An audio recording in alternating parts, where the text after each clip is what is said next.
Big boss Marathi 5च्या घरात काल भाऊचा धक्का या कार्यक्रमामध्ये जो भाऊचा धक्का बसलेला आहे तो प्रेक्षकांना धक्का बसलेला आहे असं म्हणायला हरकत नाही.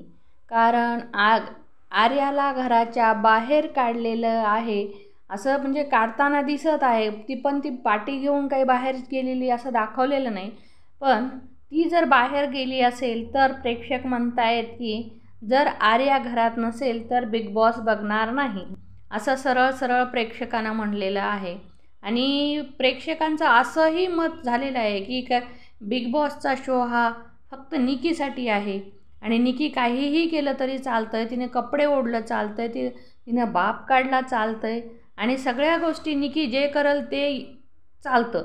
आणि आर्यानं एक चापट काय दिली, एक तिच्या गालावर काय टच केलं तर बिग बॉसनं तिला घराच्या बाहेर काढलं. हे योग्य नाही केलं. कारण जी व्यक्ती दुसऱ्याचा बाप काढते मग ती समोरची व्यक्ती कशी काय गुपचूप बसणार आणि किती वेळा सहन करणार. निकीने कितीतरी वेळा आर्यावर असे शाब्दिक हल्ले केलेले आहेत आणि तिचे कपडे पण ओढलेले आहेत बऱ्याच टास्कमध्ये.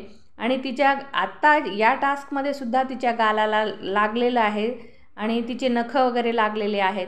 मग हे सगळं झालं असताना निकीला कुठलीही सजा होत नाही आणि आर्याला घराच्या बाहेर काढलं जातं. हे प्रेक्षकांना रुचलेलं नाही आहे आणि प्रेक्षक खूप नाराज आहेत.